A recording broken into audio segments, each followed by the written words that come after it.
오늘 주제 강연은 메인이 되는데요. 북한 정세로 본 남북 통일의 비전이 되겠습니다. 강의해 주실 양청수 회장님을 아주 간략하게 소개해 드리겠습니다. 회장님은 목회 일선에서 하나님과 그 나라 확장을 위해서 수고해 오셨고, 통일 강사로 사회 교육가로서 일생을 헌신해 오셨습니다. 뜨거운 박수로 회장님을 단상으로 모시겠습니다.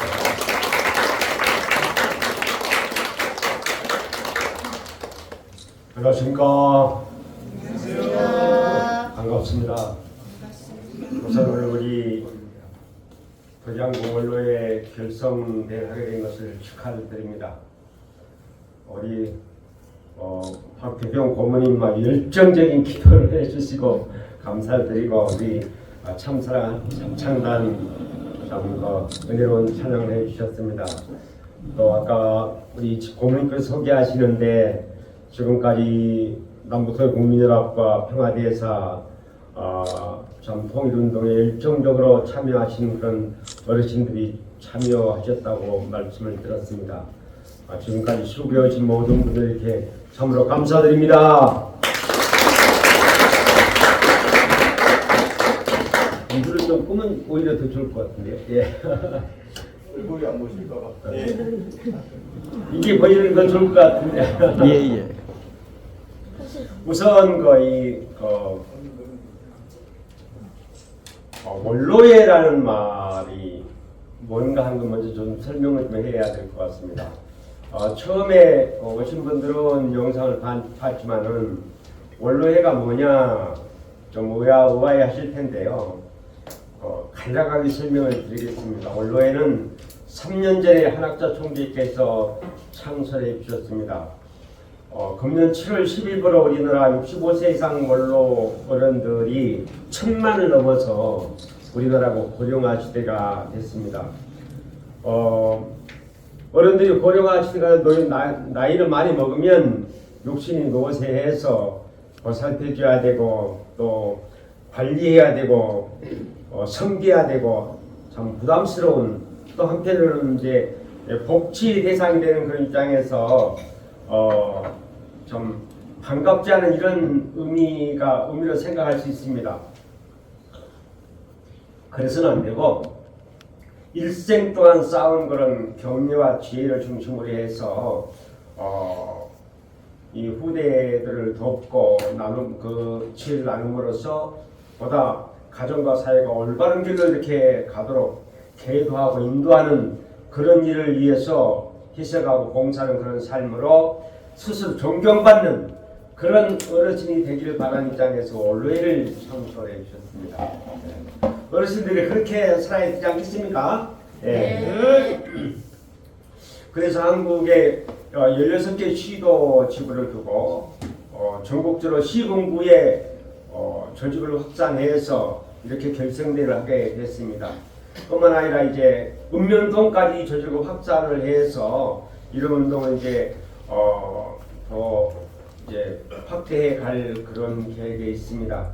원로회가 뭐 하나 이런저런 여러 가지 프로젝트가 있습니다만, 우선 가장 중요한 것은 민족의 수건이 되는 남북 통일 운동에 주력을 해 가고 있습니다. 이것이 가장 중요한 건 일이 아니겠습니까? 또 지금 어저께 탈핵을 해서 어르신들이 많이 걱정하고 계실 줄 압니다. 밤잠을 못 자고 우리나라가 참 어떻게 되려고 이러는가 이런 염려를 많이 하실 터인데, 그런 우리 민족의 미래적인 그런 문제, 이런 문제를 과연 어떻게 해야 되나 하는 이런 문제를 중심으로 해서 오늘 제가 말씀의 주제가 최근에 북한 정세로 본 남북통일의 비전, 이렇게 정했습니다. 남북통일은 제가 국민학기 때부터 우리의 소원 통일을 외쳤는데 지금도 그렇게 외치고 있습니다. 분단 80여 년 동안 많은 그런 대립과 갈등 속에서 어려움과 시련을 겪어왔습니다. 그러나 이제 천년의 때가 돼서 남북통일의 시대가 돼서 희망의 신시대가 왔다는 그런 비전을 나누는 그런 시간이 되기를 바랍니다. 그런 입장에서 제가 말씀드릴 내용은 최근 북한의 위기 상황을 얘기를 하고 우리가 왜 통일해야 되는가, 통일해야 되는데 필요성을 얘기를 좀 하고, 그러면 어떻게 통일을 하나, 남한과 북한이 이념적으로 발전하고 있는데 이런 문제를 어떻게 해결해야 될 것인가, 아니 이런 문제하고 언제쯤 통일이 될 수 있을 것인가 하는 문제와, 그렇다면 우리가 무엇을 해야 되는가, 이런 내용으로 말씀을 드리고자 합니다. 먼저 최근에 북한의 상황을 보면은 참으로 걱정을 하지 않을 수 없는 그런 입장이 됐습니다. 작년 말에 김정은이는 북한의 그 제9차 전원회의를 열어서 엄청난 그런 선포를 했습니다. 그러니까 자기 할아버지 아버지 유언을 무시하고 남한은 이제 한 민족 동족이 아니고 두 국가다 이렇게 명시하고, 우리는 주적이다 교정국이다 이렇게 얘기를 하면서 남한 것들하고는 전혀 상대하지 않겠다 이런 내용을 얘기를 했습니다. 그러면서 하는 얘기가 어떤 얘기냐면, 남한에서 북한을 공격하지 않으면 우리는 무력을 치지 않겠다. 그러나 남한에서 만약에 공격을 해오면은 우리는 이 한반도 전체를 점령할 수 있는 대사변 준비에 박차를 가하자 이렇게 얘기를 했습니다. 그 얘기는 뭐냐면, 교정국이라고 하지만은 그 내심은 결과적으로 적화통일하겠다 이런 의지가 그 이면에 있는 거거든요. 문제는 뭐냐면, 남한이 이제 교정국의 적대국이다. 그래서 이제 우리는 한민족 동족이 아니니까 핵을 써도 좋다라는 그런 명분을 만든 것이다. 이렇게 얘기를 할 수가 있습니다. 북한은 이 분단 이후에 헌법에 사회주의 실현을 명시해 놨기 때문에 적화 통일을 절대 포기할 수가 없습니다. 북한 핵에 전념하는 것도 이제 그것이고요. 지난해 금년 6월달에 푸틴이 북한에 와가지고 이제 전략적 동반자 관계를 맺었고, 지금은 이제 북한에서 러시아 우크라이나 전쟁에 이제 파병을 해가지고 이런저런 얘기들이 많이 되고 있지 않습니까? 김정은이는 왜 자국의 젊은이들을 희생하면서까지 러시아를 돕고 있을까? 네. 이것은 어떻게 보면은 동반자라는 그런 의미가 있지만은 그 내심을 따지고 보면은 어떻게 하든지 김정은이는 러시아하고 절대적인 동맹관계를 맺어서 러시아의 지원을 받아서 적화 통일하겠다. 이 꿈을 버리지 못하는 거란 말이죠. 그것을 우리는 확실히 알아야 됩니다. 네. 북한이 어떤 나라인가는 그런 부분을 우리 유럽민족은 확실히 알아야 되는데, 그래서 이 김정은이는 이 휴전선에 이 지뢰를 묶고 남북 차단을 하면서 6겹으로 차단선을 만들고 있습니다. 철책선을 만들고 시멘트 장벽을 만들고 고압선을 설치하고 CCTV, 그 다음에 지뢰를 묶고 파이프라인을 묶고, 그러니까 탈북자도 보면 바로 청살시키는 그런 상황으로 남북이 이제 이 차단선을 만드는데, 남한에서 북한에 쳐들어갈 것을 염려하는 것이 아니라 북한 사람들이 탈북할 것 때문에 이렇게 한다는 말이죠. 네. 이것이 이제 북한 입장이고, 또 이제 뉴스에서 어르신들이 많이 봅니다만은 북한의 젊은이들, 이제 한참 강수성 예민한 그런 젊은이들이 인터넷 매체를 통해 가지고 남한의 이런저런 내용들 다 알게 되지 않습니까?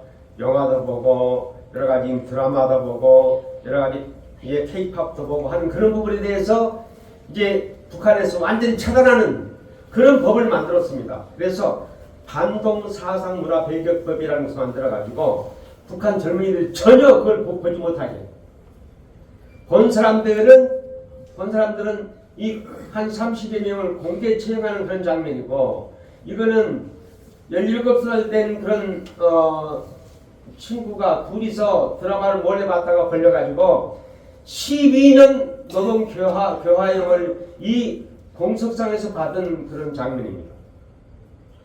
노동 교화형이라는 어떤 형벌이냐면 잠자는 시간 말고 노동해야 되는 그런 형벌이랍니다. 엄청난 그런 이 벌을 이렇게 내리는 것인데, 이것은 뭐냐면 남한의 문화를 전혀 이제 배격하는, 그래서 이 청년 문화교양법이라는 걸 또 만들어가지고 남한에서 젊은 쓰는 단어, 용어를 전혀 못 쓰게, 자기라는 용어, 쌤이라는 용어, 오빠라는 용어, 이런 용어를 전혀 쓰지 못하게 하고, 선글라스도 쓰지 못하게 하고, 결혼식 때 이 외형들에서 입지 못하게 하고, 이런 입장으로 남한과 아주 차단을 시키는 그런 상황이 됐습니다. 김정은이가 왜 그럴까? 왜 김정은이는 남북관계를 두고 단절하려고 하나? 그 이유는 뭐냐면 북한 젊은이들이, 북한 사람들이 남한하고 관계를 맺으면 맺을수록 북한의 치부를 알게 되는, 북한의 거짓과 이선을 알게 된단 말이죠.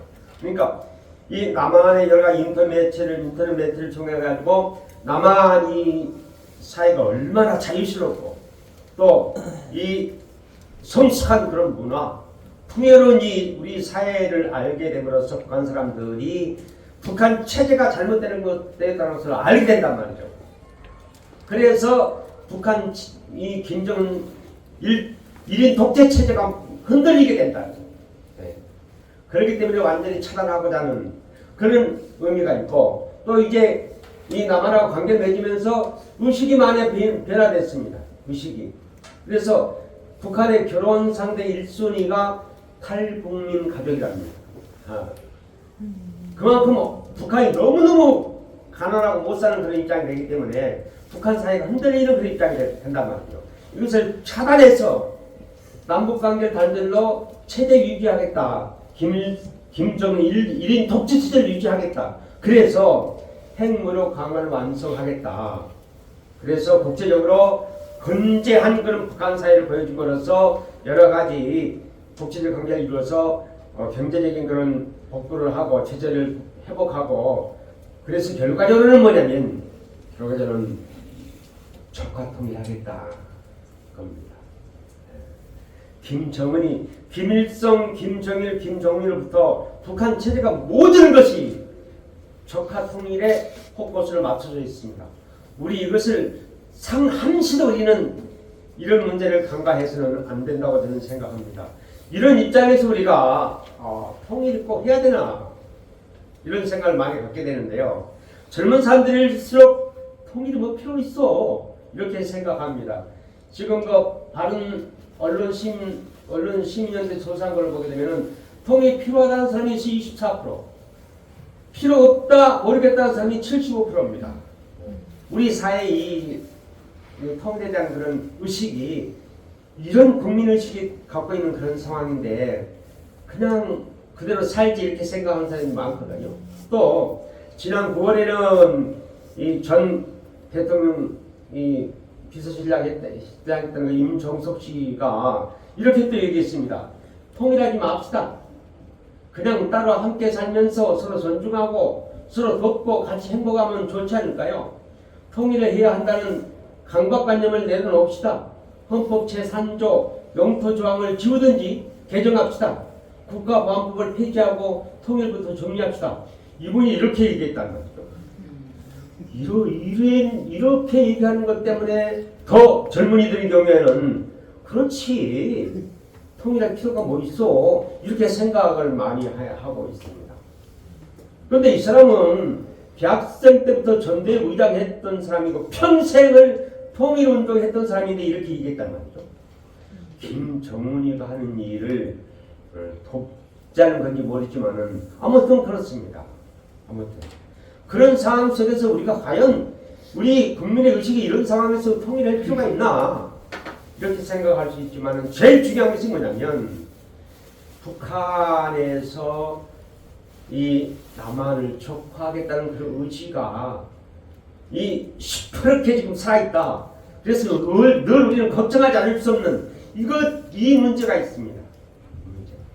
또 통일하지 맙시다고 얘기하는 사람들은 뭐냐면 북한이 너무너무 못 살기 때문에 그 사람들을 못 사는 것을 우리가 책임져야 되는데 우리가 그럴 필요 뭐 있냐라고 얘기하고 또 이 3.8선이 무너지게 되면은 북한 사람들이 남한에 대거 몰려올 텐데 이민자가 많이 생길 텐데 우리가 그것을 어떻게 감당하나 이런저런 얘기를 걱정들을 많이 합니다.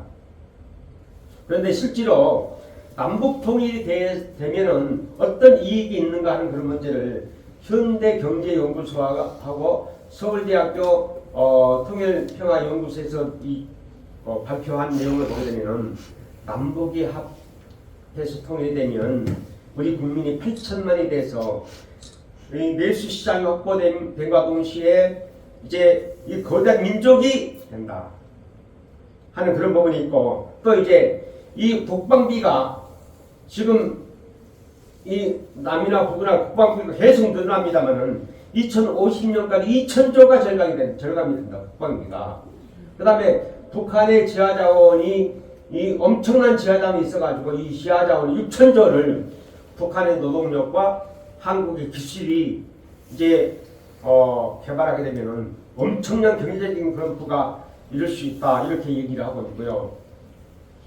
만약에 남북이 통일되면은 이 대륙에서 철도가 이 한반도에 걸리기 때문에 한반도가 물리 중심이 돼서 이 관광 산업이 훨씬 더 이제 번창하게 된다 이런 데는 이점이 있습니다. 그래서 이게 만약에 통일될 경우에는 이 2040년에는 우리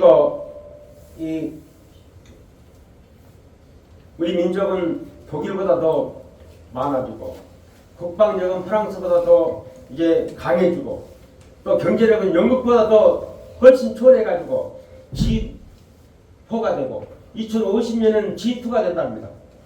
미국 다음 가는 나라가 된다. 이렇게 발표했습니다. 우리나라가 통일될 경우에는 그러니까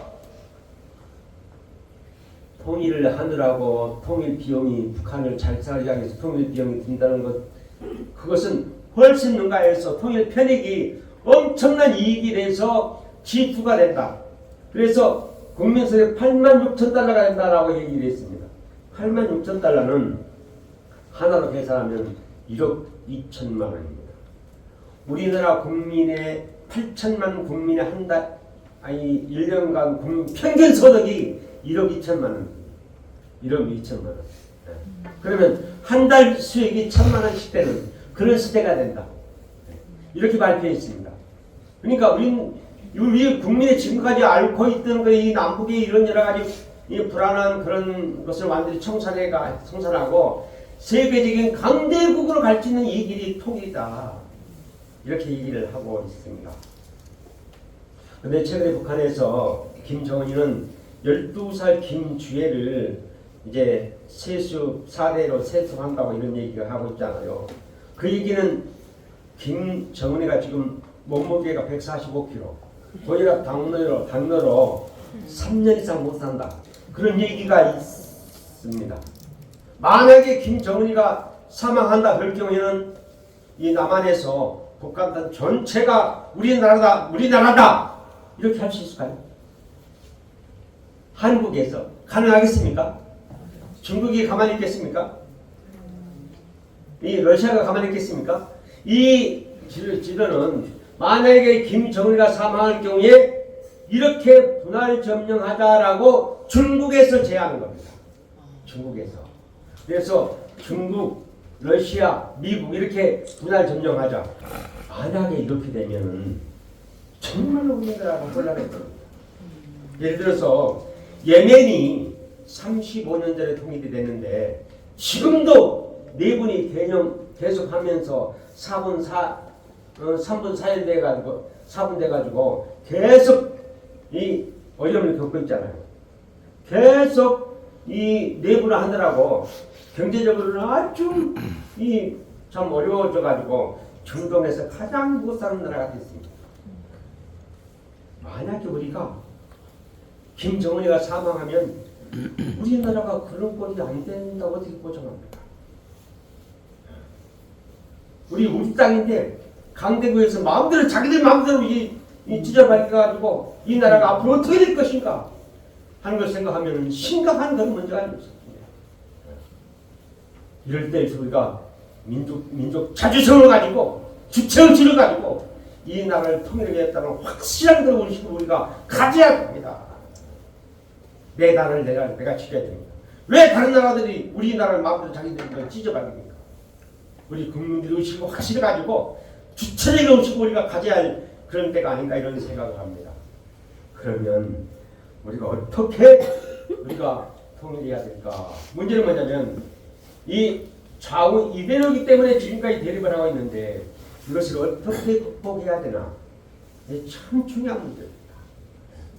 82년 동안 이것이 극복하지 못하기 때문에 우리가 어려움을 겪고 있는데 이것을 어떻게 우리가 극복해야 될까? 북한은 공산주의고 우리는 민주주의고 무신론을 주장하고 유신론을 주장하고 이런 나라인데 북한 개인적으로 가장 중요한 것이 뭐냐면 주체사상이라는 사상을 가지고 북한에는 인민들이 굶어 죽어가면서도 다음과 실용을 위해서 하나의 생명체처럼 묻혀 있습니다. 이것이 북한입니다. 그러니까 굶어 죽어도 오직 김일성. 이거 완전히 사상이 우리 일체가 돼가지고 그 사이를 남한의 민주주의가 극복할 수가 없습니다. 민주주의는 이 체제로 이 발전한 거지. 민주주의는 사상이 있는 거야. 북한이 이 사상을 극복할 수가 없어요. 그런데 그래서 이 남한의 이 상황을 우리가 다시 되돌아보고 북한의 이 1인 독재 취해 사상이 왜 잘못인가? 또 남한에는 문제가 없는가? 이런 부분을 정확하게 우리가 파악을 해보고 남한 자유민주주의 문제점이 뭔가? 북한 공산 주체 사상 문제점이 뭔가?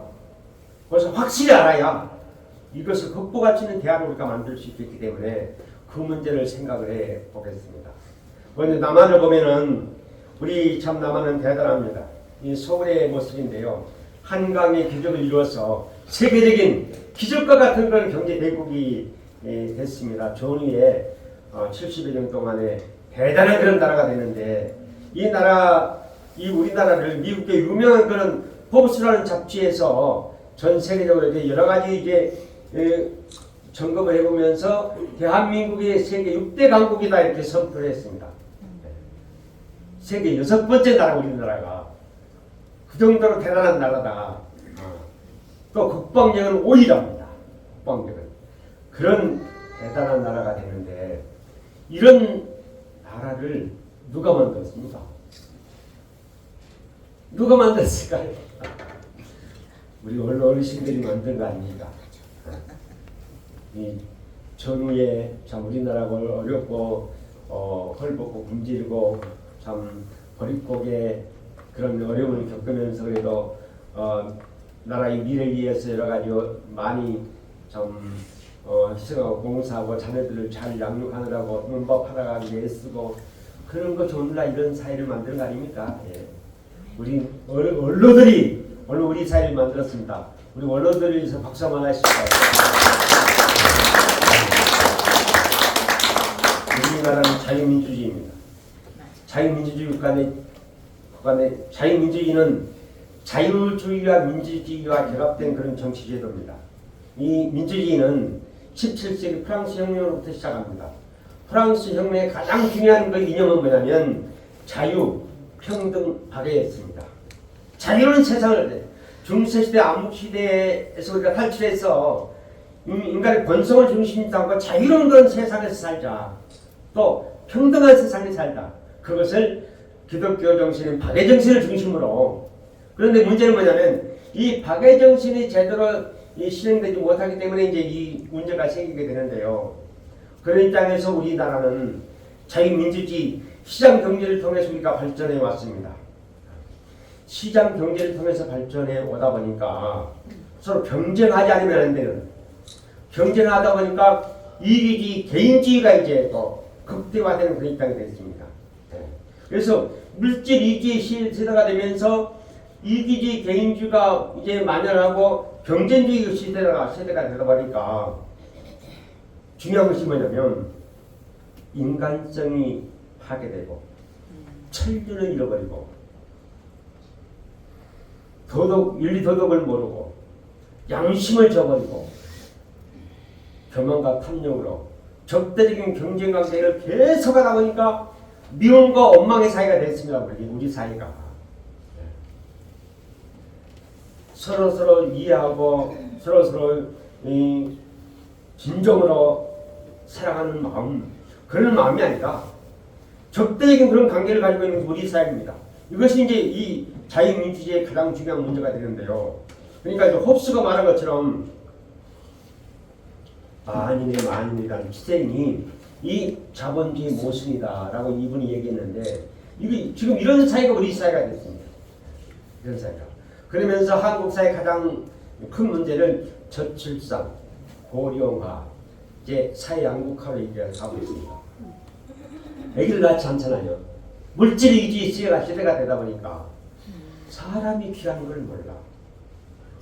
사람이 귀한 걸 모르고 물질 위주의 시대가 되니까 이제 고령화 나이 든 사람은 이제 좀 편해져가는 그런 시대가 되니까 이것이 이제 사회적인 문제가 대두가 되고 더 중요한 것이 이제 사회 양극화 문제입니다.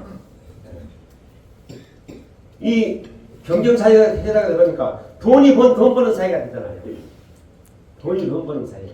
그래서 한국 사회에 제일 상위 1%가 전 재산의 24%를 차지하고 있고 상위 10%가 50.6%를 차지하고 있다 합니다. 하위 50%가 전 재산의 10% 가지고 겨우 지탱하고 있는 그것이 한국 사회입니다. 그러니까 자유가 있다고 하지만 돈이 없으면 아무것도 할 수 없는 그런 부자연세가 이 한국 사회가 됐단 말이에요. 한국 사회가 그런 사회가 됐다. 젊은 사람들이 집 한 채 마련하려고 막 보내면서 애를 써도 10년, 20년 노력해도 쉽지 않잖아요. 그런데 통계청의 주택 보유수를 발표한 것을 21년도에 보게 되면은 한 사람이 가장 많이 집을 갖고 있는 것이 1190채. 상위 20사람이 갖고 있는 것이 1412채. 50채 이상 갖고 있는 사람이 1775명이다. 이게 한국 사회다. 자기가 가지고 있는 기득권 권력을 이용해서 자기가 움켜질 때도 움켜지고 없는 사람, 헐벗고 굶주린 사람의 아픔과 고통 그것은 전혀 외면하는 그런 사회가 됐다. 그런 사회. 그것이 우리 자유민주주의 사회입니다. 이것을 정리해보면 그렇습니다. 정리해보면 극심한 빈부격차로 불평등한 사회가 됐고 물질 만용, 정신 만용으로 정신적인 가치가 상쇄되고 돈이 전부다. 돈이다. 부모도 모르고 형제도 모르고 사람이 귀하게 얘기하니까 가정이 해체되고 자기밖에 모르니까 이 잘못된 그 가치관으로 개인이나 가치관에 늘 갈등이 막연한 그런 시대가 되고 한국 사회가 이기주의 개인주의화가 극대화되고 또 이 한국 사회 지금 문제는 뭐냐면 민주주의 정치하는 사람들이 문제였다는 정치가 민주주의의 꽃은 선거인데 선거할 때마다 너무나 과일적인 그런 상태가 되다 보니까 거기서 갈등이 이 임기 내내 갈등이 계속 있잖아요. 이것이 문제다. 또 51대 40의 승자의 독식으로 해서 이 갈등이 심화되는 그런 입장이 되고 정당 정치로 지역의 대표성이 상실됐다. 이 대강구에 대표한 사람은 대강구의 문제를 안고 정치를 어떻게 해결할 것인가 하는 거기에 골몰해야 되는데 이 정당 실증하기 때문에 그 당의 정책의 거수기가 되거든. 이게 한국 정치 문제다. 이런 상황을 어떻게 해결해 가야 되나. 가장 중요한 게 뭐냐면 빈부격차 문제 때문에 공산주의가 생기는 겁니다. 자본주의 빈부격차 문제 때문에 이제 중세시대에 산업사회가 도래되면서 자본가들이 이 노동자들을 착취한다는 것 때문에 이 평등한 사회를 만들자, 이것이 공산주의가 태동한 거거든요. 자유민주주의 잘못된 것 때문에 공산주의가 태동했습니다. 이것을 우리는 확실히 알아야 됩니다. 그때 당시에 이 노동자들이 일하는 것이죠. 이렇게 일을 해도 모든 이익은 자본가들이 착취한다. 소외됐다. 그것 때문에 혁명을, 투쟁을 통해서 평등한 사회를 만들다. 이게 공산주의거든요. 심지어 어린이들까지 하루에 15시간 이상 노동하지 않으면 밥을 굶는 그런 스타일이 되기 때문에 할 수 없이 이런 삶을 살게 되는 것이 그때 그 시대였다. 이것 때문에 공산주의가 태어난 것이다. 아니, 이 공산주의는 능력만큼 일하고 필요한 만큼 분배받자라고 하지만 실제로 그런 공산주의 나라 성숙한 나라가 어디에 있습니까? 그게 문제입니다. 왜냐하면 이 투쟁으로, 무력으로, 혁명으로 그 사회를 만들려고 하는 것이 이제 문제가 되는데요. 지금 이것은 러시아가 1917년대 벌세비키 혁명으로 이제 공산화 되는데, 그때 당시 이제 공산하면서 기독교 2,700만, 반동문자 4,500만, 이것저것 해가지고 1억 5천만 명이 학살당했다고 르피카르주가 발표했습니다. 이게 공산이에요. 혁명과 투쟁으로 그 세계를 만들라는 것이 이게 문제다.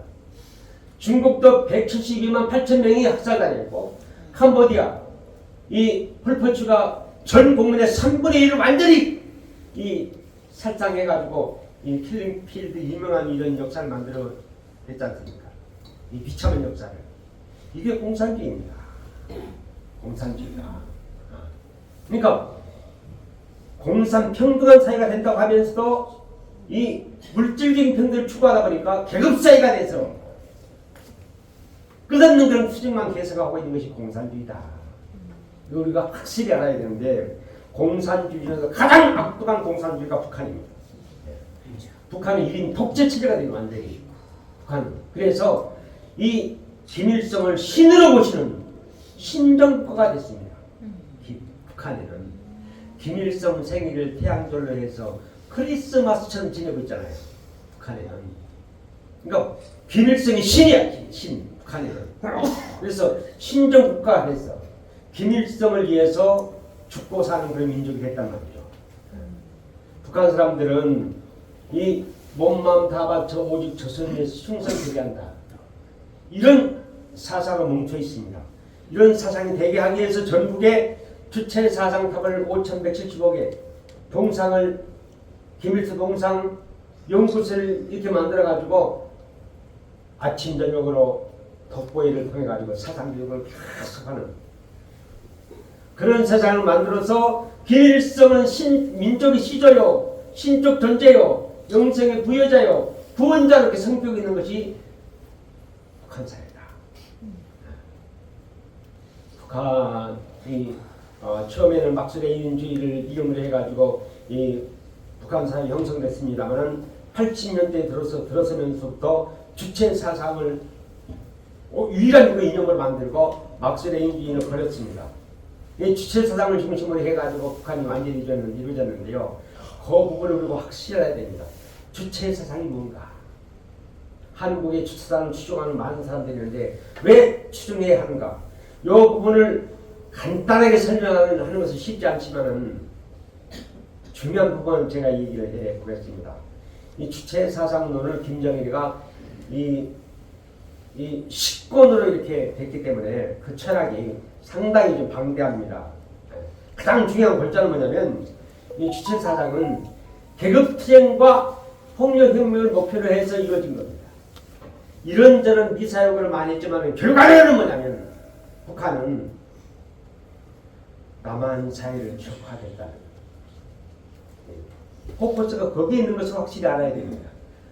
주체사상 피해수tum을 합리화하고 1인 독재를 강화하면서 세운 이론인데 가장 중요한 것이 철학적 원리에서 어떻게 얘기하냐면 주체사상은 사람이 주체다.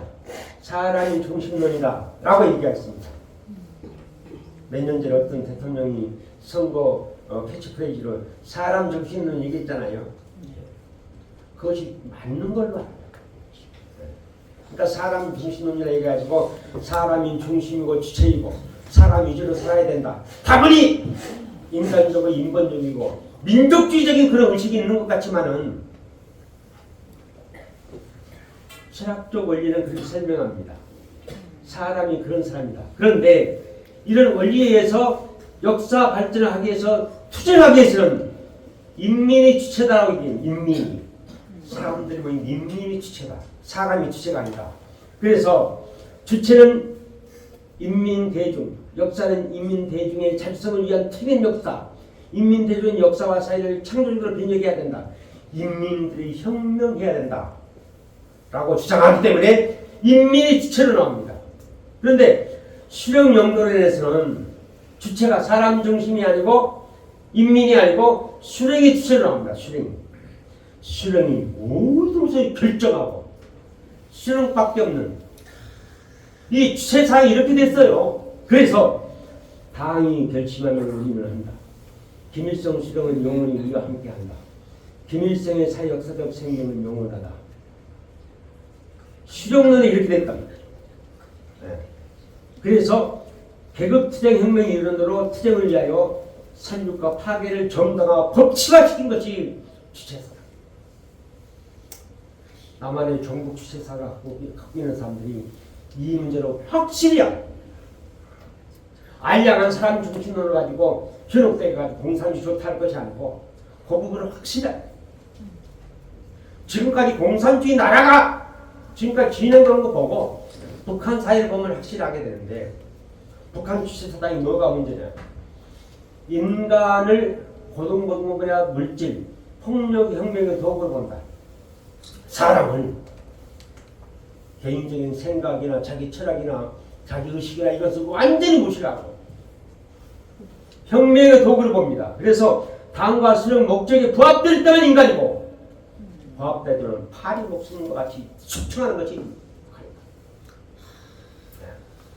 자기 고모부도 처단하고 자기 일본 경제도 처단하고 북한 사회 1인 독재 김정은의 뜻에 맞지 않는 파리 목숨까지 지는 이것이 북한이다. 인간의 전술을 부정하고 노예와 기계화하고 있는 것이다. 당이 모든 것을 결정하는 철저한 계급사회이고 자유가 없고 연좌제로 불안과 공포의 사회. 그러니까 자유가 없기 때문에 탈북자들이 탈북하고 발각돼가지고 총살 당할 걸 알면서도 자유를 찾아 남아야 거주 이전의 자유도 없고 진로 선택의 자유도 없고 자기가 하고 싶은 거 하는 거 하는 것이 아니에요. 여행의 자유도 없고 사상의 자유도 없고 표현의 자유도 없고 북한에는 완전히 놀려야 되는 거예요. 그런 사회이기 때문에 목숨을 걸고 자유를 찾아 나오지 않습니까? 신랑의 절대 부족과 극심한 생활고의 지옥과 같은 그런 상황을 문제는 구신론을 주장하기 때문에 하나님의 뜻을 말살아내는 하나님 원수가 공산주의.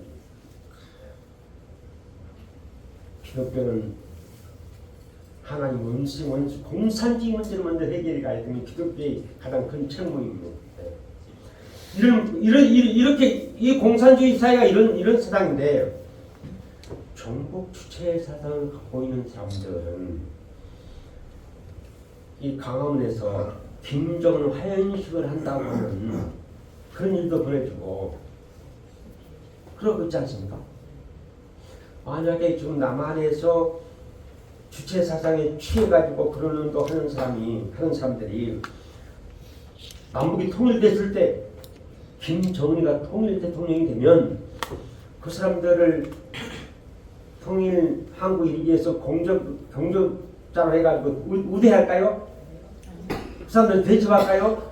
그 사람들에게 뭐 이 장관 도지사 그런 직급을 줄까요?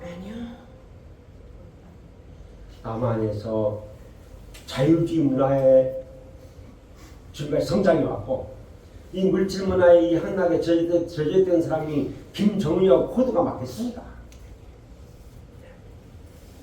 북한 사회는 김정은이하고 목적에 부합될 때만인가. 김일성이 있잖아요. 김일성이가 제일 처음에 북한 사이 이럴 때 국내파 오기석, 남로다파 박헌영, 서른파 허가희, 연안파 무정 자기하고 같이 항의를 했던 행동했던 사람들까지 다 숙청했잖아요. 이게 북한이다.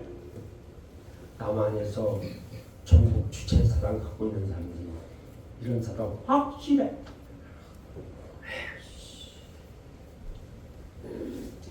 오스트리아의 유명한 공산주의자라는 칼 코플러 사람이 얘기했습니다. 젊었을 때 공산주의가 아닌 사람은 바보요. 늙어서도 공산주의 사람은 더 바보다. 공산주의 이론은 처음 들 때는 그럴싸하거든요. 그러나 수정을 하기 때문에 자본주의 사람들을 투쟁해가지고 혁명해가지고 공산주의 만든다. 그러면 자본주의였던 사람은 어떻게 그 사람들은 평등을 실현합니다. 스웨덴 노동자를 구한다면 자본가를 타도하는데 그 자본가를 어떻게 평등을 추구합니까? 그 이론 자체가 잘못됩니다. 그래서 나이 들어서도 공산주의를 하는 사람들은 바보다. 이렇게 공산주의 대가가 이렇게 얘기하고 있습니다. 오늘 우리 한국 사회는 이런 전국 제압사파들이 많이 있는데요. 지금 이것은 저가 통일 앞에 놓인 대한민국 깜짝 놀랄 남한 적화 전술. 이 부분이 이희천이라는 교수인데 국정원에서 27년간 역사 철학을 전공하고 국정원 직원들에 대해서 국가 간 사상교육을 했던 사람입니다. 27년간 그 일을 하면서 북한의 전략을 정확하게 구체적으로 알고 북한의 사람들이 김정은이가 남한을 어떻게 적화하고 하려고 하는가 하는 것을 밝히는 이 팜플렛입니다. 이거 지금 김정은이의 이 적화 전략 이것을 좀 적나라한 그런 내용이기 때문에 제가 간단하게 소개하겠는데요. 이 내용이 뭐냐면 북한이 대한민국 체제를 사회주의 체제로 바꾸려는 것. 바꾸기 위해서 북한은 무료혁명을 하려고 했습니다. 혁명을 통해서 사회주의를 공산을 하려고 했습니다. 그러나 남한 사회는 이렇게 할 수 없다. 무료혁명을 하면은 다 같이 죽는다는 게 알기 때문에 그것을 어렵다는 것을 알고 2001년도부터 전략을 바꿉니다. 어떻게 바꾸냐? 남한에 합법적 의회적 방법으로 민주적 사회를 실현한다. 남한의 자유민주주의이기 때문에 남한의 이 민주주의 방식으로 정당을 만들고 후보자를 내서 국회에 입성하게 해서 국회에서 사회주의 법을 만들어서 이 사회주의 완전히 이 나라를 이 공산주의 만들자. 그 전략을 써왔다. 그 전략을 중앙에는 국회에 진입하고 입법으로 3분의 2 석권해가지고 하기를 허용한다. 그러니까 300명 국회의원들이 3분의 2가 되면 헌법까지 바꾸게 되니까. 헌법까지. 그렇게 해서 이 사회주의를 만들자는 거지. 지방에는 포퓰리즘으로 이 사회주의 갖고 있는 사람들을 투표하도록 이 표밭을 만드는 것이 이 사람들의 전략이다. 그것이 2001년도부터 통역당, 민옥당 사람들을 중심으로 해가지고 충북 괴산에 군자산이라는 데에 700명이 모여가지고 그때 결의를 합니다. 북한의 지정을 받고 그때 결의 내용이 뭐냐면 3년 내에 정랑조직을 하고 10년 내에 자유민주주의를 실현하자. 이런 결의를 합니다. 그 결의가 지금 남한 사회에 실현되고 있습니다. 북한의 이 적화 전략이 그것을 구체적으로 이 이천골스가 쓴 책이 이겁니다. 북한의 이 남한의 적화 전략이 남한 사회에 북한 간첩이 침투해가지고 민노총을 중심으로 요소에서 이런저런 걸 지령에 의해 가지고 활동했던 것을 구체적으로 얘기합니다.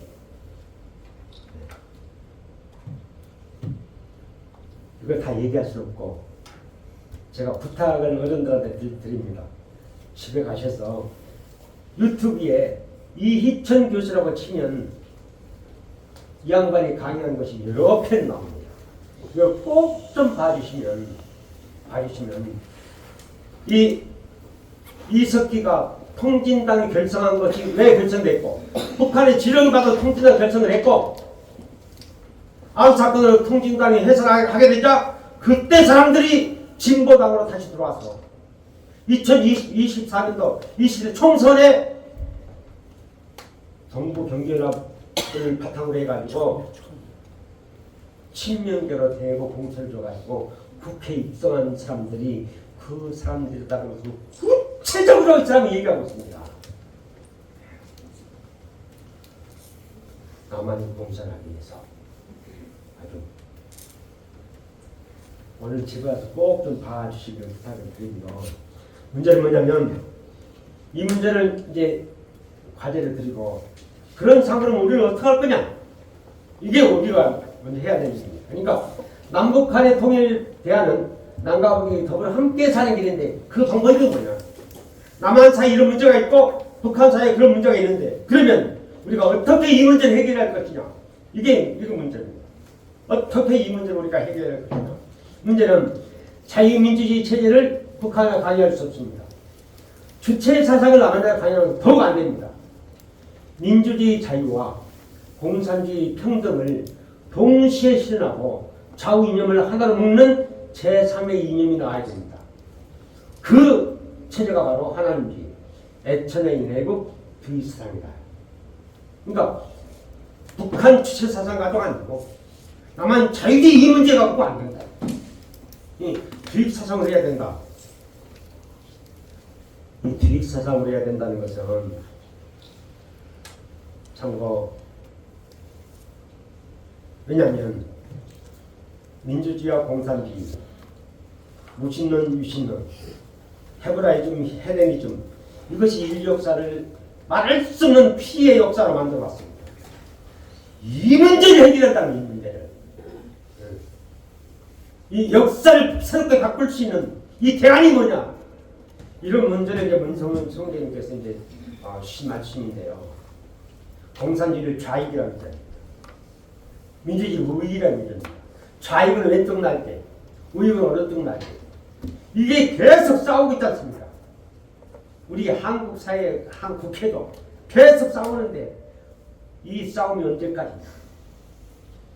나라 망할 때까지 싸우는 것. 싸움이 망하지 않으면 싸움이 안 끝나.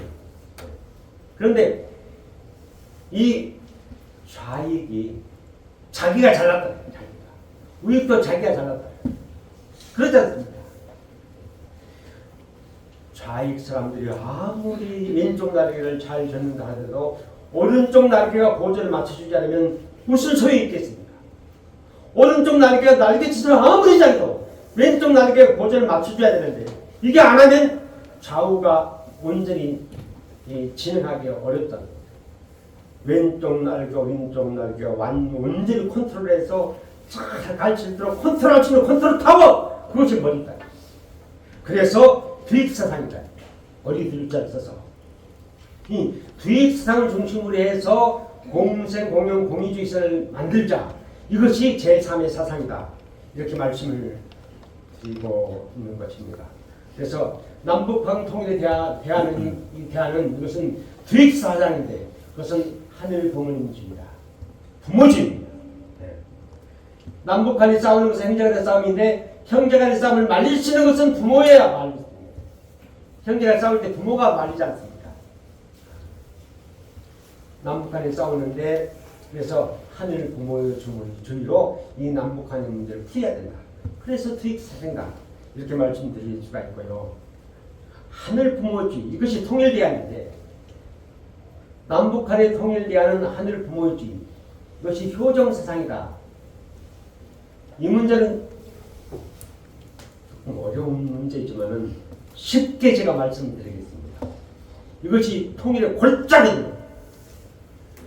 남과 북이 더불어 잘 살 수 있는 영원한 복지국가를 이룰 수 있는 아주 골짜기의 골짜인데 제가 쉽게 설명할 테니까 들어보십시오. 효정 사상이라는 것은 뭐냐면 우주의 근본을 알아야 됩니다. 우주의 근본. 우주의 근본이 뭐냐? 우리 사회의 가장 기본적인 단위가 가정입니다. 가정의 중심은 부모이고 자녀입니다. 중심이 부모가 없으면 자녀 있을 수 없고 자녀가 없으면 부모가 무슨 의미가 있습니까? 부모 자녀가 가정의 중심이야. 이 부모는 원인이고 자녀는 결과입니다. 이 부자관계가 우주의 근본이고 진리적인 진리다. 부자관계가 우주의 가장 중요한 것이다. 그런데 이 자녀는 부모를 닮습니다. 체형도 닮고 성격도 닮고 그러잖아요. 이 자녀는 부모를 닮는다는 것은 뭐냐면 이 효정 사상을 닮습니다. 이 땅의 모든 존재가 존재하는 이유 중 법칙은 두 가지입니다. 인과법칙, 담기법칙. 원인이 없는 결과가 없고 반드시 이 결과는 원인을 수반하고 또 이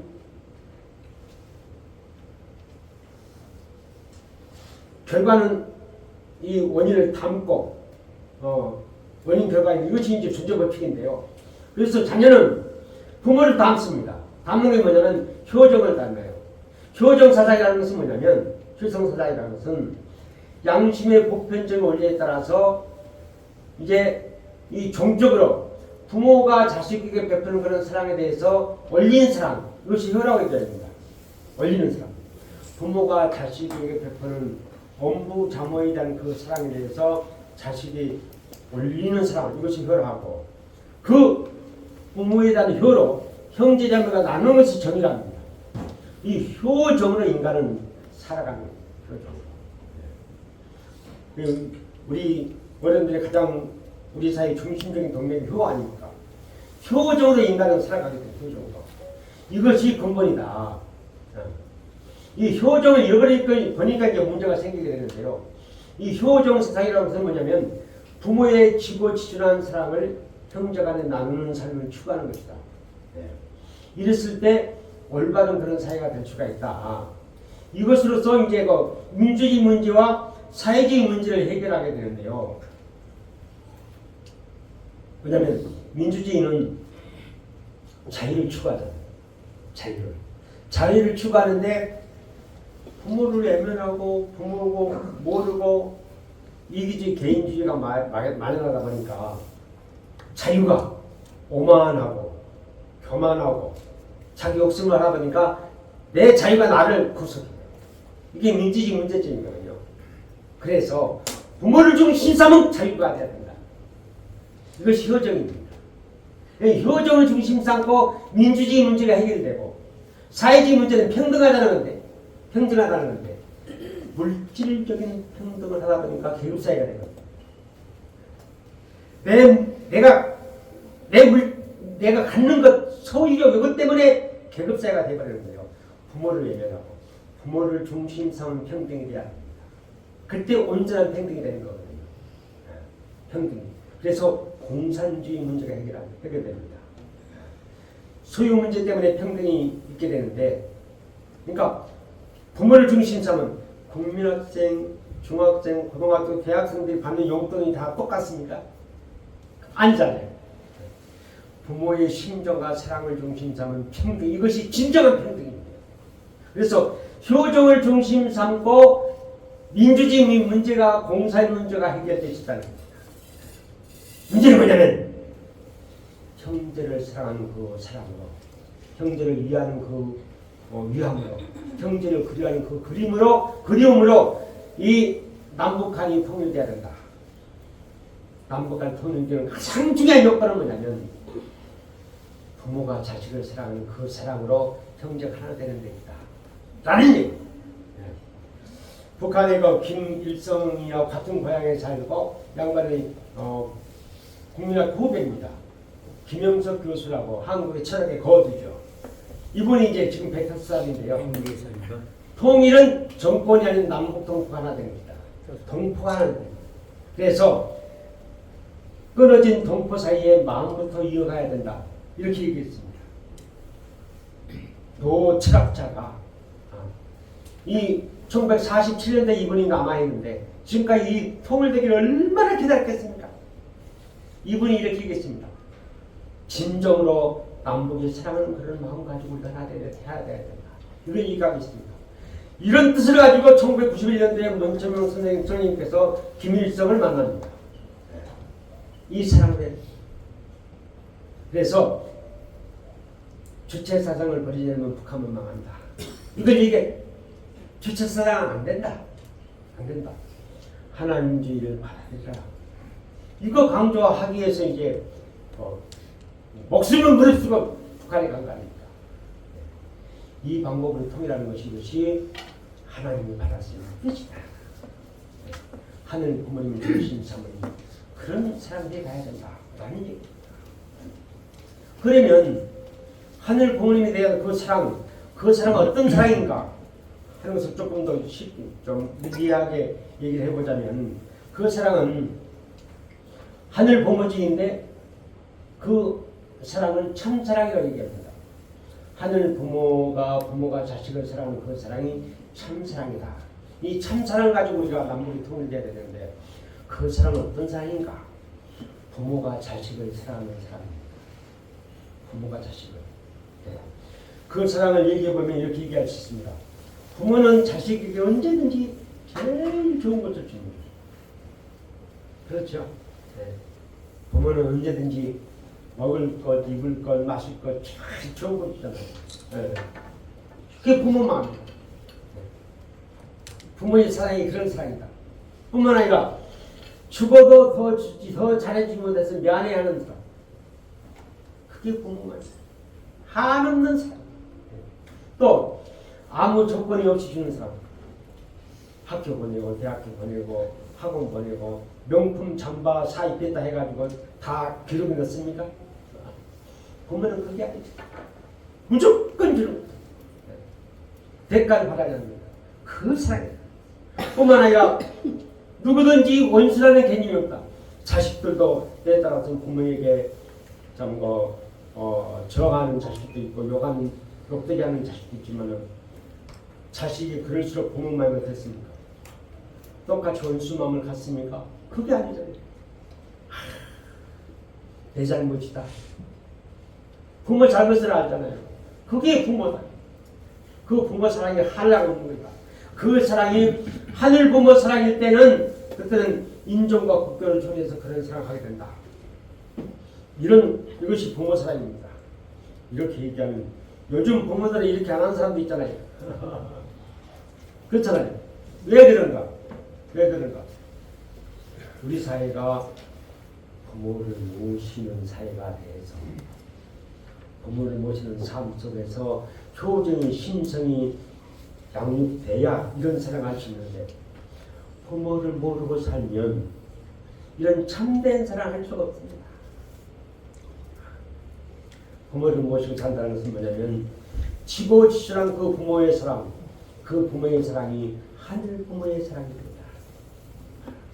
그래서 하늘을 제대로 모시는 사람이 부모에게 효도하는 겁니다. 부모에게 효도하지 않으면서 열심히 교회 가서 하나님을 섬긴다. 이것은 허위고 가식입니다. 하나님의 사랑이 부모를 통해서 나에게 흐르는 것입니다. 그래서 그 사랑이 고귀하고 참된 것입니다. 그런 사랑 가지고 우리는 남북통일해야 된다. 우리가 진정으로 북한 사람들 가슴에 우러나오는 그런 사랑으로 염려하고 걱정하고 지금도 북녘에서 자유가 없이 지옥에 살고 있는 그 동포들을 정말 가슴 아프게 생각하는 그런 마음. 내 부모가 그런 사회에서 산다고 생각해 보십시오. 내 자식이 그런 사회에서 산다고 생각해 보십시오. 임종석이처럼 통일 안 하고 우리끼리 산다고 얘기할 수 있겠습니까? 하늘 부모님이 살아계시다면 북한 땅에 있는 그 동포들을 어떻게 생각하겠습니까? 하늘 부모님을 제대로 모신다면 우리가 하늘 부모님의 그 하늘 불기에 있어서 우리가 남북통일을 해야 됩니다. 그런 사랑으로 통일된 이 남북 이 남북은 이것은 이 애천의 내국의 이 나라를 이루자는 것이다. 이 애천의 내국의 그 나라는 건 뭐냐면 우리나라는 단고 사람직서 이 땅에 신천 신집이 내려진 그런 나라 아닙니까?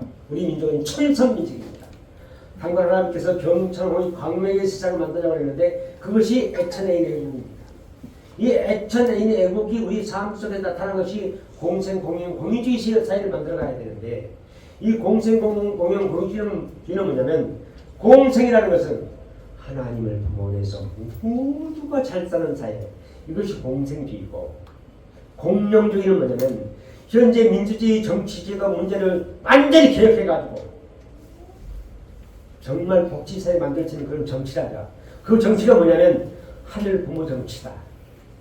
정치하는 사람들이 자기 영리 출세를 위해서 정치하는 것이 아니고 자기가 가진 지혜와 능력을 가지고 형제가 편하고 잘때 잘 살아가지고 도와주는 정치. 자기가 희생하는 그런 정치 활동을 위해서 상대를 편하게 해줌으로 말미암아 내가 기쁘고 즐겁고 부모를 기쁘게 하는 정치. 이게 공영주의입니다. 그런 사회를 만들어가야 됩니다.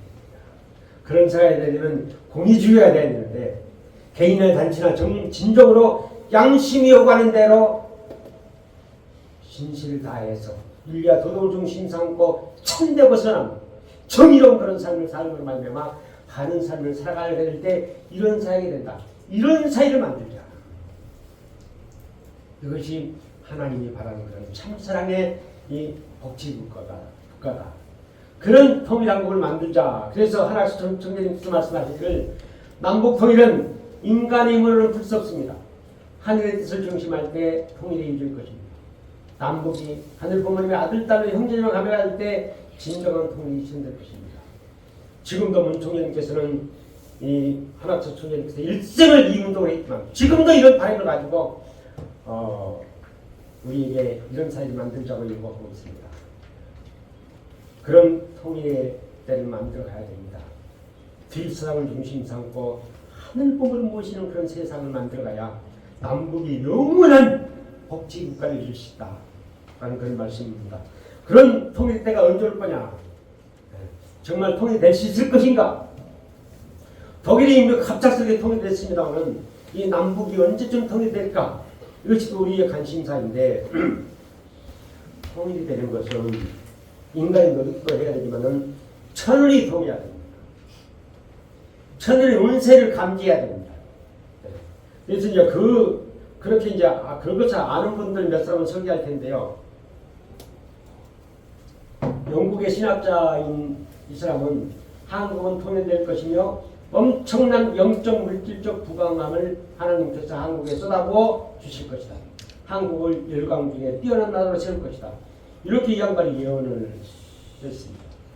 이 양반은 미국의 목사인데요. 한국은 장차 전 세계에서 가장 중요한 전략적 충지가 중 하나가 될 것이다. 북한의 놀라운 변화의 문들이 열릴 것이다. 인터넷 유튜브에 보면은 이런 비슷한 예언들이 참 많이 나옵니다. 한국의 미래 비전에 대해서 한국의 이 베스트셀러 작가가 되는 그 김진명이라는 사람이 쓴 애언이라는 책입니다. 이 애언이라는 책에 보게 되면은 2025년도 한반도는 갑작스러운 일이 벌어지면서 통일될 것이다. 이렇게 예언했습니다. 이제 며칠 안 남았습니다. 2025년. 한 사람 마지막 소개해 드릴 사람은 우리나라 500년 전부터 영계에 계시 받아가지고 예언서 쓴 교감나무사하고 비결인데요. 이분은 지금까지 가장 적중한 예언을 했다고 이렇게 인정받는 사람입니다. 최근에 근세사에 대부분 이분의 예언이 맞는 그런 입장에 대해서 이분 예언을 참 중시하고 있는데 이분이 쓴 예언서의 마른을 보게 되면 통합진연 하시 용사족구 희원이다 백이민족 생기년 이런 얘기가 있습니다. 그러니까 남북이 통일될 때가 언제냐? 용사족구 희원이다 백이민족 생기년 백이민족이 소생하는 때가 용사적 희열하다. 이것을 풀이해 보면 2025년 9월이다. 이렇게 2025년이 남북통일 결정적인 때가 됐다. 풀이를 해봐야죠. 이런 뜻에 의해서 이제 다나타 총재님 시로 이런 통일운동 우리가 해가고 원래를 중심 삼고 어르신들이 앞장서기를 바라는 것입니다. 그러면 그 통일에서 우리는 무엇을 해야 될까? 남북 통일에서 우리가 무엇을 해야 될 것인가? 하는 것을 마지막으로 말씀드리겠습니다. 남한 북한이 정치가 되기 위해서 합의가 이루어지게 될 때 어떻게 결정적으로 이 통일하게 될 것인가? 그것은 총선거입니다. 총선거.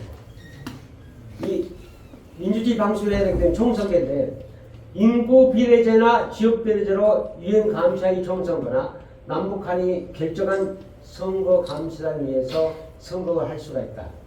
북한이 남한의 종북 주체 사상과의 세력을 힘입어서 남북 자유 총선으로 대한민국을 흡수 통일할 가능성이 있다. 북한이 이미 총선하자 그렇게 얘기했던 적이 있었거든요.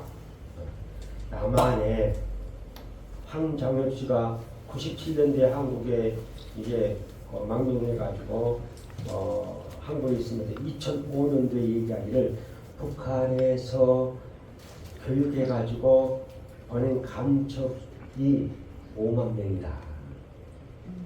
북한에서 실제로 교육에 남아있는 그런 사람이 아까 이천 교수가 얘기하기는 지금까지 5만이 아니라 20만 명이 있다 라고 얘기합니다. 그 사람들에서 어마어마하게 이런저런 조직이 다 돼가지고 그런 부류들이 여기저기 조직적으로 다 돼 있고 아까 이천 교수 얘기가 보게 되면 이 민노당 진보당을 중심으로 해서 다양한 정치 경제사에 다양한 그런 조직을 이루어서 그런 활동하고 있는 사람이 한국 사회에 2,000개나 된다. 그 조직들이 정부의 예산을 받아서 활동하는 사람들이 부직시다. 라고 지금. 그렇기 때문에 이럴 가능성이 있다. 그런데 북한은 이념 정당과 김일성 주체 사상이 이끌어간 인민조직이 완료됐으므로 2,500만 명의 대표자로서 김정은 단독 출마가 확실시되지만 남한은 이익정당이 난립하고 개인주의가 만연된 사회이기 때문에 후보가 우후죽순격으로 나올 수 있다. 이 시대 총선에 후보를 낸 정당이 20개가 됩니다. 지난 4월 달에 그게 대한민국 이 정당 제도거든요. 그러니까 남북 총선이 있을 때 정복 주체 사상을 갖는 사람이 남한의 편을 분산해 가기 위해서 후보를 더 많이 내고 후보 단일화 절대 안 할 수 있다. 이런 상황 이것을 어떻게 우리가 극복해가? 문제는 뭐냐면 지도자들 또는 국민적인 의식을 확실히 해야 합니다. 확실히. 보십시오. 이 총선거에 어떻게 대비할 것인가? 북한은 수십만 명, 수백만 명의 선거운동들을 교인시켜서 남한으로 파송할 가능성이 있고 혈연 지원을 통해서 선거 공작을 펼칠 가능성이 있다. 돈으로 매수하거나 공갈, 협박 혹은 요인 암살과 테러까지도 서슴지 않고 자행할 가능성이 있다. 북한에는 수단과 방법을 가져야 된다. 이런 방법을 쓸 수가 있다. 그런데 어느 정도냐면 이산가용 상복 당시 북한 대표단들은 이미 서울 거리의 골목까지도 다 알고 있었고 남한에서 만나는 친지들의 생활 모습이나 수준, 심지어 체격까지도 다 알고 있었다. 북한에서는. 그러니까 남한에서 이 대장부의 후보가 어떤 후보 나올 건가 파악할 수 있겠어요, 없겠어요? 이 자유민주주의 후보로 나온 그 사람에 대한 비리를 다 파악하고 있어서 선거는 결정적인 때 그것을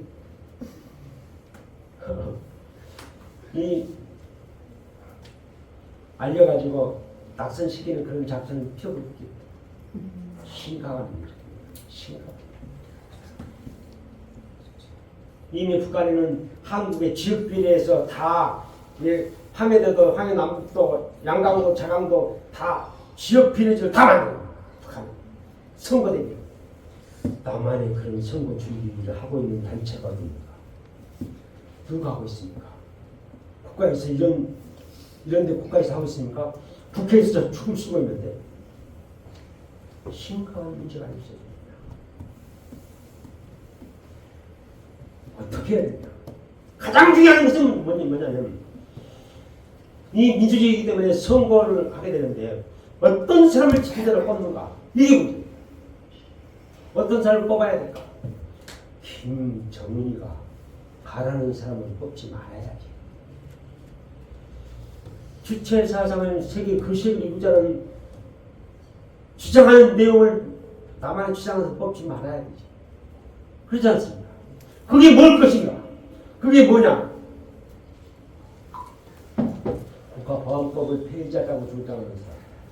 보안법 폐지하는 것은 뭐냐면 이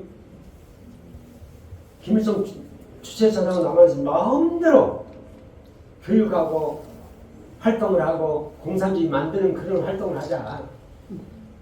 미군 철수하자. 미군 철수 종전수사하는 사람. 미군이 철수되면 어떻게 되겠습니까? 우리가 6.25가 일어난 것이 미군이 1950년 1월 12일 날 미군 에치슨 국방부 장관이 이 국동 방위선을 한국을 재해놓은 것 때문에 김일성인가 스탈린가 허락을 얻어가지고 6.25 전쟁 난 거 아닙니까? 미군이 관계를 못합니다. 월남에 미군이 철수해가지고 월남이 공산주의로 된 거 아닙니까? 아프가니스탄도 마찬가지고 미군이 철수하자마자 공산주의가 돼. 그래서 북한은 계속 미군 철수 계속. 남한에 만약에 미군이 주둔하지 않고 자유국방이 지키지 않았으면 우리나라 이렇게 경제적인 대국이 될 수 있을까요? 그리고 우리나라가 70여 년 동안에도 전쟁 없이 편안한 그런 삶을 살아왔지 않습니까? 그것이 미군이 그때 그런 거 아닙니까? 미군 철수하자는 사람, 국정원 수사권 폐지해가지고 간첩 잡지 말자는 사람. 지난 6월달에 중국의 간첩들이 한국에 항공모함 그것도 사진 촬영한 것 때문에 문제가 돼가지고 최근에 국회에서 이 간첩을 북한만 아니고 외국까지 확대하자. 안 된다고 하잖아요. 어떤 당에서 안 된다고 해요. 간첩 잡지 말자는 거예요. 그러니까 북한하고 중국하고 관계가 있는데 그런 관계가 있기 때문에 그 간첩 못 찾자. 재벌기업을 폐지하고 기득권 세력을 청산하던 사람. 왜냐하면 사유재산을 적으로 알고 있습니다. 이 사람들은 어떻게 얘기하냐면 상속세 90%를 국유하자. 네. 만약에 삼성에 이재용 씨 상속하는데 90% 국유하면은 삼성 재산이라 국가 재산이 돼요. 사유재산제가 완전히 폐지돼요. 공산주의가 되는 거 공산주의가. 토지 국유하자 평등한 사회를 만들자. 이 공산주의 주체 사상을 추구하는 위대한 수령 김일성 동지를 외치는 사람들, 김정은이를 남한에서 환영하자는 그런 프랑카드 들고 돌아다니는 사람들, 이런 사람들은 절대 지도자 세우면 안 됩니다. 이걸 우리 국민들이 어떻게 확실히 알아야 돼요. 포퓰리즘으로 이런저런 혜택을 주는 것 때문에 몰려가가지고 참 심각한 그런 상황이 됐습니다. 그래서 우리 국민 의식을 확실히 있게 알고 확실히 잘못된 세상을 알게 하고 불쌍한 교육을 해야 된다. 이 플라톤이 이렇게 얘기했습니다. 정치에 무관심한 가장 큰 벌은 가장 저질스러운 인간들에게 지도받는 것이다. 관심을 가져야 된다. 이재명이가 대통령 되면 어떤 나라를 만들 것인가? 그 관심 안 가져 우리 국민들이. 여러 가지 윤리적이고 도덕도 이렇게 문제가 있다 얘기했지만 이재명이가 대통령 되면 우리나라 어떤 나라를 만들 것인가? 이 관심을 가져야 돼. 2017년도에 유진이가 쓴 대한민국을 혁명하라는 책이 있습니다. 그 책을 꼭 한번 봐보십시오. 대한민국을 혁명하라. 거기에 나오는 어떤 내용은 이재명이 바라는 나라는 박헌희가 원하는 나라를 만들고 싶다. 그렇게 돼 있어요. 박헌영이는 대구 폭동 사건, 여수수도 반란 사건, 제주도 사상 사건을 가지고 남한을 완전히 공산을 만들던 사람입니다. 우리가 깨야 돼. 그리고 혁명하라는 제목이 그렇습니다. 이재명 자사전이 우리가 관심을 가져야 됩니다. 그럼 우리가 뭘 어떻게 해야 될 것이냐? 좌우 이데올로기를 극복하지는 투입상 준비해야 됩니다. 제가 주체 사상을 간략하게 설명했습니다만 구체적으로 어떻게 무서운 그런 사상인가 하는 것을 우리가 확실해야 되고 통일 준비 국민을 우리가 교육해가지고 100만 명 이상의 사상운동을 해야 되고 읍면동면허 신통일하고 국민이라고 원래를 주제해가지고 어르신들이 앞장서야 되고 젊은 사람들은 통일할 줄을 모르겠죠. 공산주의 얼마나 전히 모릅니다. 공산주의 알고 우리 어른들이 이 문제를 앞장서고 우리 어른들이 이 문제를 해결하면 우리나라는 공산주의가 되는 겁니다. 원래 어른들이 이 문제를 해결하면 우리나라는 금방 공산주의가 되는 겁니다. 우리 어른들이 나서야 됩니다. 통방격파를 위한 신종종 내자 사상가정 실천을 해가지고 우리 식구들은 통방격파를 해야 된다라는 얘기입니다. 남북통일은 독립운동하는 그런 마음 가지고 해야 됩니다. 3.1 독립운동을 통해서 우리나라를 구했습니다. 독립운동은 이제 파고다 오늘을 시작을 해서 어떤 확실한 대책도 없이 일본의 포갑적인 그런 폭력에 맨손으로 저항했던 그런 운동입니다. 그 운동은 종교를 통해서 이제 기독교, 불교, 유교, 천도교 모두 하나 돼가지고 일으켰던 그런 운동입니다. 그 운동이 파고다 보면 시작돼서 어떤 특별히 지휘하는 것도 없고 통제하는 것도 없지만은 전 국민이 가슴이 울려서 전국적으로 확산돼서 이 만세운동이 확산됐습니다. 그 운동이 태평양을 건너서 미주로 건너가고 만주 벌판까지 이 운동이 확산됐습니다. 이리의 문용기라는 사람은 만세운동을 부르다가 이 일병의 칼에 왼팔이 잘려나가자 오른팔로 태극기를 부르고 만세를 부르다가 또 오른팔로 잘려나가는데 온몸으로 만세 부르다가 순국했습니다. 그 정신이 우리 대한민국을 살렸습니다. 그런 정신이 오늘 우리 대한민국인에게 됐습니다. 지금도 이북에 잘못된 이들에게 환상 가운데서 헤어나지 못하는 그 주체 사상을 갖고 있는 사람들 우리가 후회해야 됩니다. 우리가 도와지 않으면 안 됩니다. 그래서 원래를 중심 삼고 우리 어려운 어르신들이 애국 총정의 그런 의지를 가지고 하나 뭉쳐서 이 운동을 합심해서 같이 함으로 말미암아 이 대한민국이 위기에서 구해내는 우리 대강의 우리 어르신들 되기를 간절히 바라면서 저는 말씀 마치겠습니다. 감사합니다.